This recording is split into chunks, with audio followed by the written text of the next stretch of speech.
이스라엘 백성들이 출애굽을 해서 가나안을 눈앞에 두었을 때에 그들이 범죄함으로, 불평함으로, 하나님의 뜻을 거역함으로 40년 광야에서 지내야 했습니다. 가나안 땅에 들어가지 못하고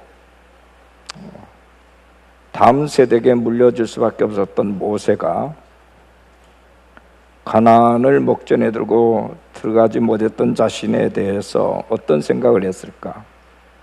그가 행복했을까? 불행했을까? 여러분 어떤 생각을 했을 것 같습니까? 작자 미상에 가나안을 거절당한 모세라고 하는 글이 있습니다. 거기에 보면 모세가 이스라엘 백성들을 가나안 입구까지 이끌고 오느라고 얼마나 수고를 많이 했는가에 대해서 적나라하게 적으면서 결국 모세는 그 가나안에 들어가는 것이 허락되지 않았다는 사실과 함께 모세는 이제 터벅터벅 모압 평지를 지나서 느보산 맞은편 비스가산 꼭대기에 올라가서 거기에 그는 털썩 주저앉습니다. 늘 꿈꾸던 가나안을 한참 동안 바라본 후에 힘없이 무릎을 꿇습니다.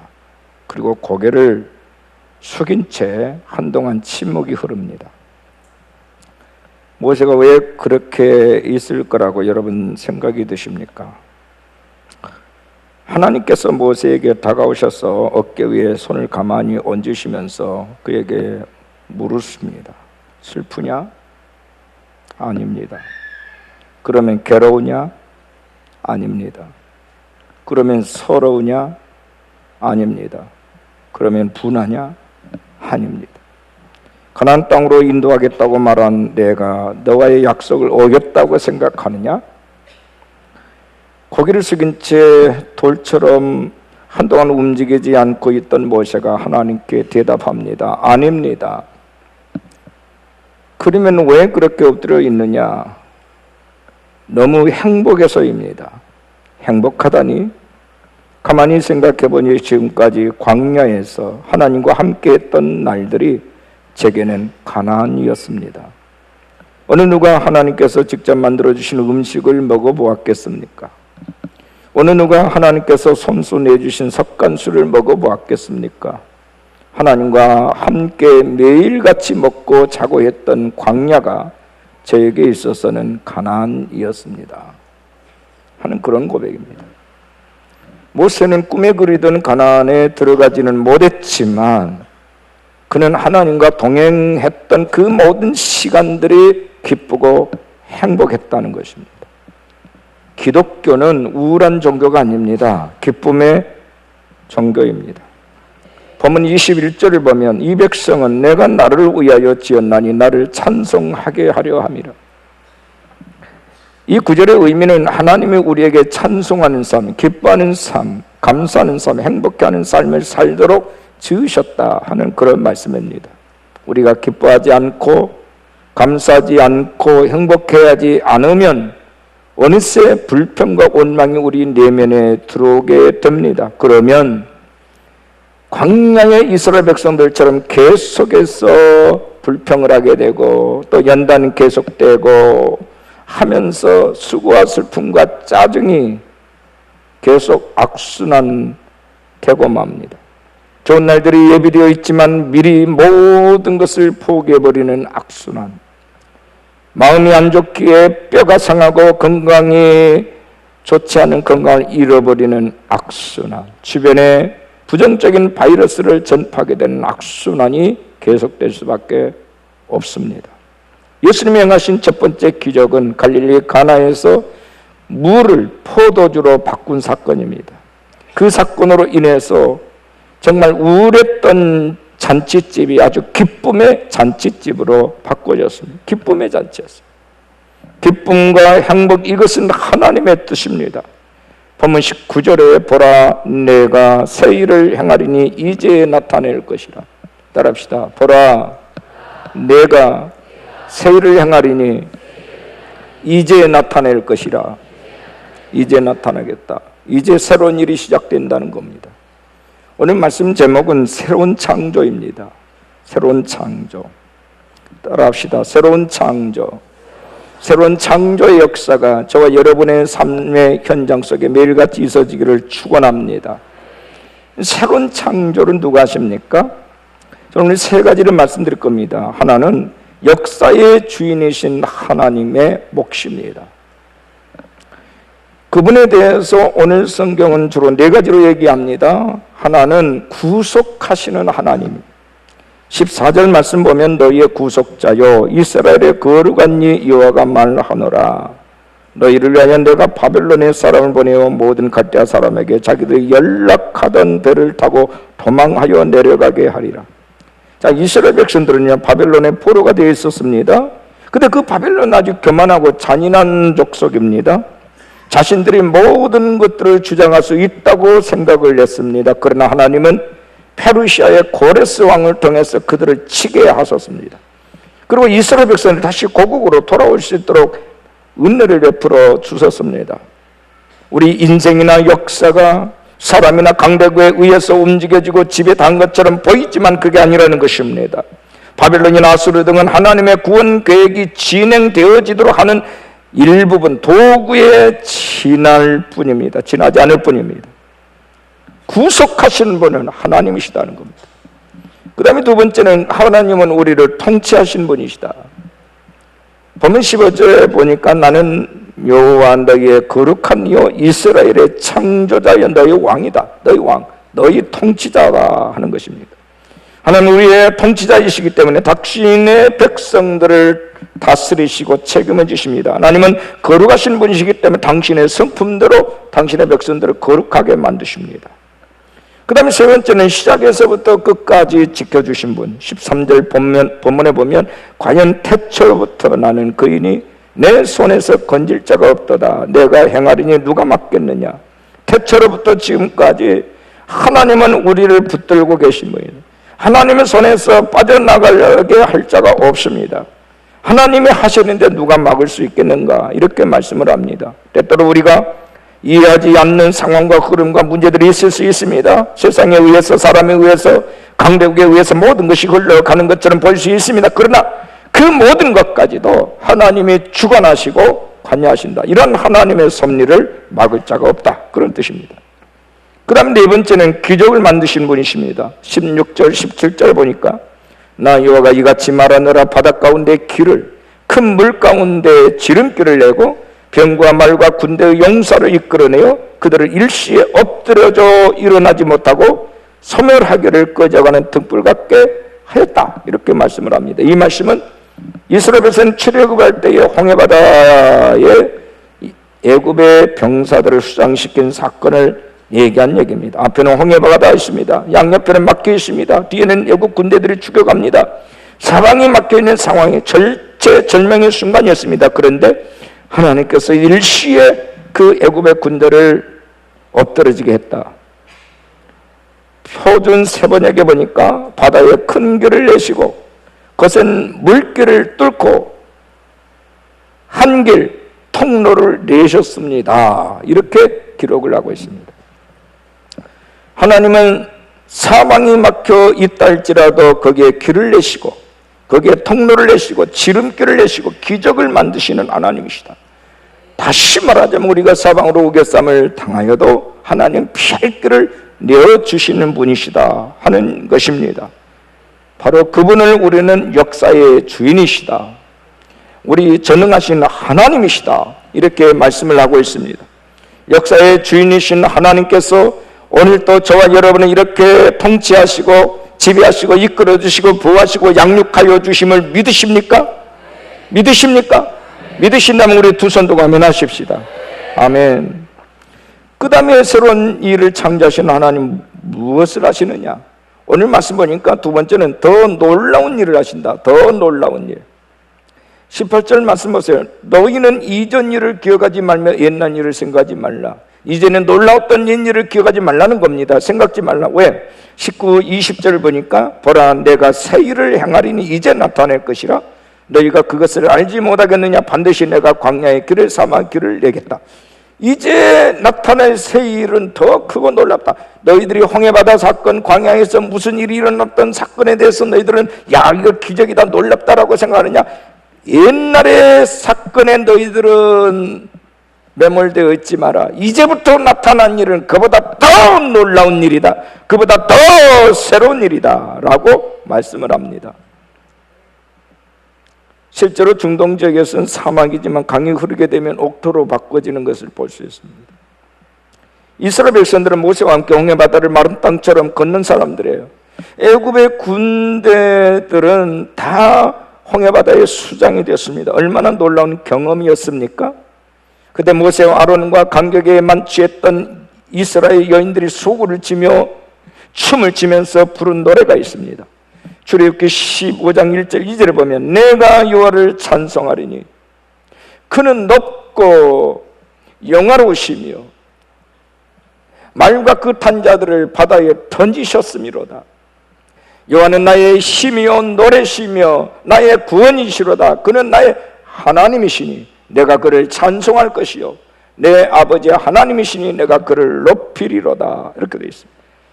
홍해가 열린 것을 상상했는데 얼마나 놀라운 일입니까? 얼마나 놀라운 경험입니까? 그런데 이제는 이보다 더 놀라운 일을 하게 하시는 분이시라는 겁니다. 그 모든 역사가 가능하게 된 것은 하나님의 영이 성령께서 우리와 함께 하시기 때문입니다. 그들 안에 있는 열등감, 상처, 시기, 질투, 미움, 상한 마음, 원망의 마음, 우울한 생각들을 하나님이 제거하심으로 기쁨과 찬송과 감사가 넘치는 삶으로 바꿔주셨습니다.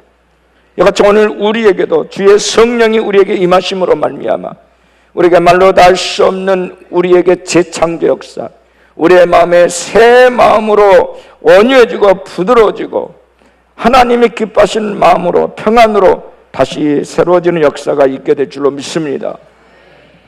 마가복음 5장에 보면 거라사 지방에 한 귀신 들린 사람이 소개되고 있어요. 더러운 귀신에게 잡혀가지고 무덤 사이에 그는 살면서 쇠사슬에 매있지만 쇠사슬 쇠고랑이를 깨트려버리고 무덤 사이에서 고래고래 소리를 지릅니다. 자기의 몸을 돌로 막 해치면서 들깨처럼 살아갑니다. 아무도 그를 제어할 수가 없습니다. 그러나 그가 주님을 만나게 됩니다. 주님은 그에게 말합니다. 더러운 귀신아, 그 사람에게서 나와라 할 때에 그 사람은 정신이 온전해졌습니다. 온전한 사람이 되었습니다. 그는 즉시로 동네에 뛰어들어가서 예수님이 자기에게 한 일에 대해서 증거를 합니다. 내가 예수를 만났다. 내가 이렇게 온전해졌다고. 내게 붙어있던 귀신이 떠났다고. 이건 놀라운 하나님의 역사가 내게 임했다고 그는 말을 합니다. 여러분, 우리 가운데 지금도 큰 일을 행하시는 하나님을 믿으셔야 됩니다. 여러분, 크고 작은 일들이 여러분에게 엄습합니까? 그 문제로 인해서 고통스럽고 절망이 됩니까? 여러분 기억하십시오. 모든 위기와 고난과 시련과 문제는 하나님을 만나는 사인입니다. 여러분은 그 자리에서 하나님께 엎드리십시오. 새 일을 행하신 하나님이, 전능하신 하나님이 이전에 경험하지 못했던, 또 경험했을지라도 그보다 더 놀라운 새 일을 여러분 안에서 행하시리라 믿습니다. 바울은 고백합니다. 빌립보 3장 12절 이하에서 내가 이미 얻었다 함도 아니요 온전히 이루었다 함도 아니라 오직 내가 그리스도 예수께 잡힌 바 된 것을 잡으려고 달려가노라. 형제들아, 나는 아직 내가 잡은 줄로 여기지 아니하고 오직 한 일 즉 뒤에 있는 것은 잊어버리고 앞에 있는 것을 잡으려고 푯다령하여 그리스도 예수 안에서 하나님이 위에서 부르신 부름의 상을 위하여 달려가노라. 할렐루야. 앞에 있는 것을 잡으려고 푯다령해서 달려간다는 것입니다. 오직 한 일 뒤에 있는 것을 잊어버리겠다고 얘기합니다. 과거에 내가 얼마나 많은 역사를 체험을 했을지라도, 얼마나 많은 선교의 성과를 이뤘을지라도 그것은 앞으로 장차 이루실 더 위대하고 더 큰 일에 비해서는 아무것도 아니라는 겁니다. 그래서 더 큰 사건을 믿음으로 바라본다. 그래서 푯들 향해 나는 매일같이 달려간다. 이렇게 바울이 고백을 하고 있습니다. 예수 믿으면서도 오늘보다도 내일, 내일보다도 모레 미래에 대한 희망과 그 비전이 더 뚜렷하게 다가오지 않는 사람은 예수를 만난 사람이 아니에요. 우리에게 진정한 변화와 과거와 현재와 미래에 대한 하나님의 놀라운 역사를 믿음의 눈을 뜨고 볼 수 있는 안목이 있어야 돼요. 그것에 대한 확신 가운데 거하는 사람. 그래서 어떤 대가를 지불할지라도 하나님이 언약하신 말씀을 이루기까지 내가 순종하고 복종하는 삶을 사는 사람이 예수님 만난 사람이고 예수님과 함께하는 사람이라는 것입니다. 많은 선교의 성과를 냈습니까? 그러나 옛날의 얘기나 하면서 살지 않겠다고 바울은 말합니다. 볕을 향해서 달려간다. 하나님은 지금도 이렇게 새 일을 행하시는 분이신 줄로 믿으셔야 됩니다. 하나님을 바라볼 때 우리는 더 놀라운 일을 경험하게 될 줄로 믿습니다. 이번에 지난주에 우리가 제주도에 다녀왔잖아요. 모나트 코리아 투어의 마지막 7번째 도시 제주에서 정말 하나님 하신 일들을 우리는 현장에서 경험을 했습니다. 놀라운 일이 있었습니다. 우리 교인들 가운데 정말 처음에는 이 게더링 사역에 대해서 의심과 때로는 이런 부정적인 생각이 있었다가 지금은 그렇지 않다고 고백하는 사람들이 많습니다. 이번에 하나님께서 많은 간증거리를 주셨는데 그 중에 한 사건을 제가 짤막하게 소개하면 이런 일이 있었습니다.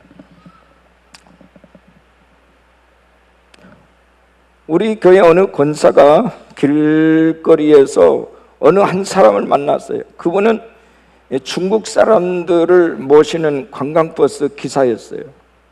우리 권사님 물어봤대요. 예수 믿습니까?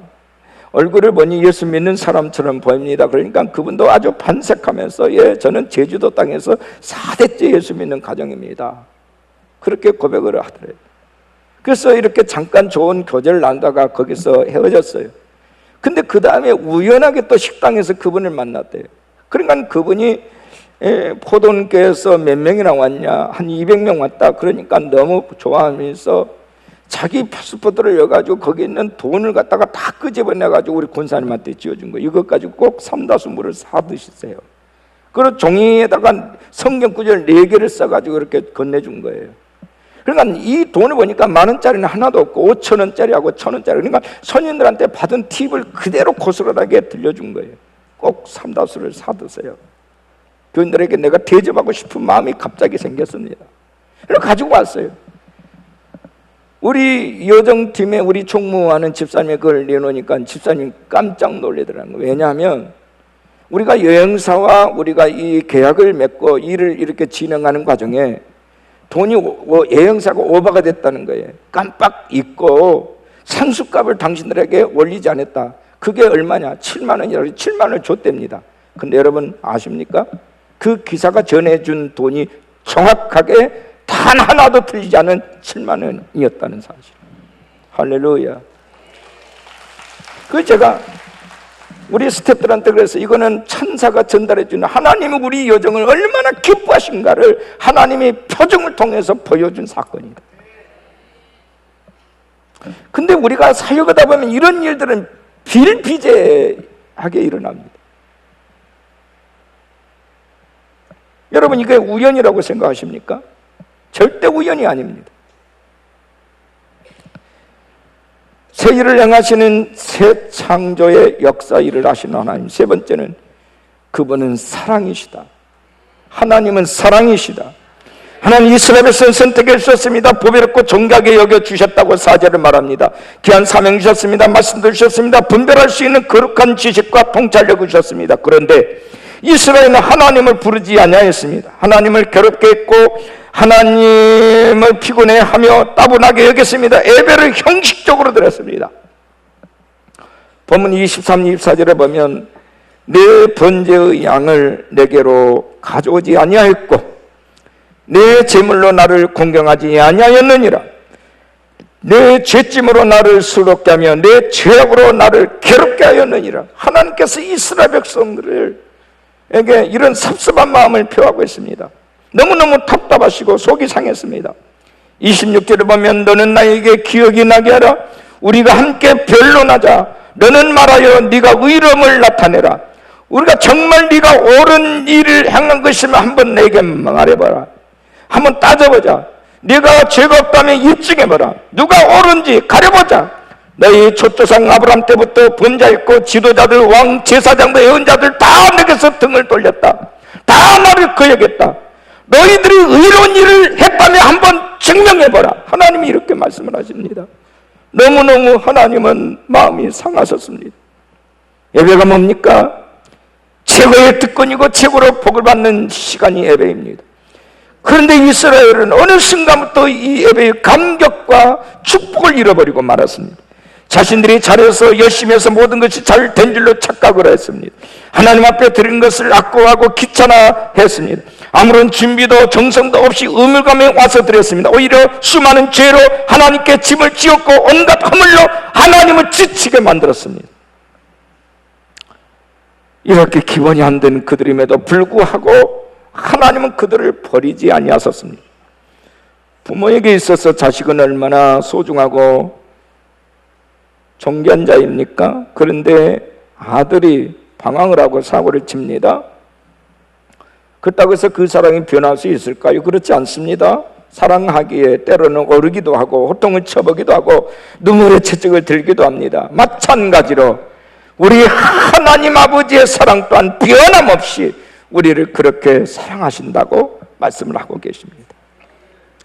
우리의 믿음이 부족하고 하나님을 기쁘시게 드리지 못해도 못난 행동을 하더라도 계속해서 가슴앓이를 하시면서까지 우리를 끝까지 사랑하시는 아버지 하나님의 사랑이십니다. 비록 우리를 사랑하시는 육신의 부모도 때로는 그 자식을 버리고 잊을 때가 있어요. 그러나 하늘 아버지께서는 절대로 우리를 잊지 아니하시고 사랑하신다고 말씀합니다. 이사야 49장 13절에 하늘이여 노래하라, 땅이여 기뻐하라, 산들이여 즐거이 노래하라. 오직 시온이 이르기를 여호와께서 나를 버리시며 주께서 나를 잊으셨다 하였거니와 여인이 어찌 그 젖먹는 자식을 잊겠으며 자기 태에서 난 아들을 궁일히 여기지 않겠느냐. 그들은 혹시 잊을지라도 나는 너를 잊지 아니할 것이라. 아멘. 너희를 태어나게 한 너희 애비 어미는 혹시 너희를 잊을지라도 나 여호와는 너희를 잊지 않겠다. 기억하시기를 바랍니다. 한 번도 우리를 떠난 적이 없으신 우리 아버지, 한 번도 우리를 버릴 생각을 하지 않으신 우리 아버지, 내가 아버지를 예배하지 않는 한, 내가 아버지를 떠나지 않는 한, 내가 아버지를 버리지 않는 한 나를 먼저 버리시는 일이 없으시는 하나님 아버지, 우리는 그 아버지를 사랑이라 이렇게 얘기를 합니다. 사랑의 아버지시라. 작년 2015년 1월 10일자 국민일보에 게재된 기사입니다. 배재철 교수라는 분에 대한 기사 내용인데, 이분은 2003년 더 타임즈에 100년에 한 번 나올까 말까한 목소리로 극찬을 받은 인물로 소개된 사람이에요. 동양인에게는 좀처럼 기회를 주지 않던 독일 자르브리켄 극장과 전속 계약을 맺을 정도로 그는 테너 가수로서 인생의 전성기를 맞이했다고 합니다. 근데 2005년에 갑자기 갑상선 암 판정을 받고 목 수술을 받았어요. 목소리를 낼 수 없는 상황에 이르게 됐어요. 절망스러웠다고 합니다. 성악가에게 있어서 목소리는 자기 자신이고 자기 정체성 아닙니까? 그 목소리를 잃어버렸으니 그 절망감이라고 하는 것은 말로 표현할 길이 없었다고 합니다. 근데 이 절망과 시련을 통해서 그는 하나님의 사랑을 다시 회복하게 되었습니다. 이분이 하나님과의 관계를 재점검하게 되었답니다. 어렸을 때부터 교회에 성가대를 하면서 성장을 했던 그가 어느 순간부터 세상 노래를 하나님보다 더 우선시하면서 그렇게 살더라는 거예요. 그래서 매를 맞았다고 생각을 하고서 하나님 앞에 그가 엎드리고 회개를 합니다. 그리고 신앙이 회복이 되기 시작합니다. 그리고 세상을 보니까 세상의 환경과 세상의 모든 것들이 저주스럽고 절망스러운 환경이 아니라 다시 그에게 희망을 주고 감사가 넘쳐나는 환경이더라는 것입니다. 일본의 성대복원 전문가이신 이시키 박사의 집도로 재수술을 받았다고 합니다. 근데 지금 그의 목은 전성기 시절에 50% 정도밖에 회복되지 못했다고 합니다. 하지만 그는 하나님의 은혜로 조금씩 회복되어져 가는 그것이 너무너무 감사하다고. 그래서 이번에 실화를 배경으로 만들어진 영화가 있습니다. 더 테너라고 하는 영화입니다. 혹시 여러분이 시간 되시면 그 영화를 한번 보세요. 더 테너. 현재 그는 영산 콘서바토리에서 교수로 재직을 하면서 후학들을 양성하고 있습니다. 한국과 일본을 이렇게 왕래하면서 다양한 무대를 통해서 하나님을 찬양하고 사람들을 위로하는 사역을 하고 있습니다. 그가 주 하나님 지으신 모든 세계를 찬송할 때에 수많은 일본들이 울었다고 합니다. 최고보다는 가슴으로부터 마음을 울리는 진정성 있는 가수로서 일본에 대한 남다른 비전을 가지고 살아가고 있다고 그는 고백을 합니다. 과거에는 재능이 그렇게 있었고 남이 흉내낼 수 없는 그것이 마치 자기가 가지고 있는 자기의 것이고 자기의 모든 것이고 자기의 희망이고 자기의 미래고 그 모든 재능이 자기가 잘나서 똑똑해서 잘 된 줄 알았는데 아니었다는 거예요. 하나님이 그에게 주신 재능과 선물을 그는 하나님의 영광을 위해서 쓰지를 못했다는 거예요. 나 그것이 찢어지고 그것을 잃어버리고 난 이후에 하나님이 왜 그런 재능을 내게 주셨는가를 알게 됐다는 거예요. 그래서 지금은 100%는 아니지만 그때는 좋은 재능으로 노래를 했지만 지금은 가슴으로 아버지의 사랑을 알리는 영혼의 찬송을 하고 있다라고 그는 간증을 합니다. 지금 여러분이 어떤 어려움을 당하고 있으십니까? 그 어떤 시험도 감당할 수 있는 것임을 믿을 수 있기를 바랍니다. 보면 25절 26절에 나 곧 나는 나를 위하여 내 허물을 도만하는 자니 내 죄를 기억하지 아니하리라. 너는 나에게 기억이 나게 하라. 우리가 함께 변론하자. 너는 말하여 네가 의로움을 나타내라. 아멘. 내 허물을 도만한 자다. 내 죄를 기억하지 않는 하나님이다. 제발 나하고 변론해서 네 모든 허물과 죄를 다 털어버릴지어다. 그리고 내 의로움을 이제 모든 사람들 앞에 내 의로움을 나타낼지어다. 이렇게 하나님 말씀하십니다. 기억하십시오. 하나님의 사랑은 변함이 없습니다. 내가 아무리 부족해도 내가 아무리 약해도 하나님은 여전히 나를 사랑하십니다. 나를 용서하심으로 내 인생이 재출발하기를 원하신 분이 하나님이십니다. 역사와 우리 인생을 주관하신 분이 하나님이십니다.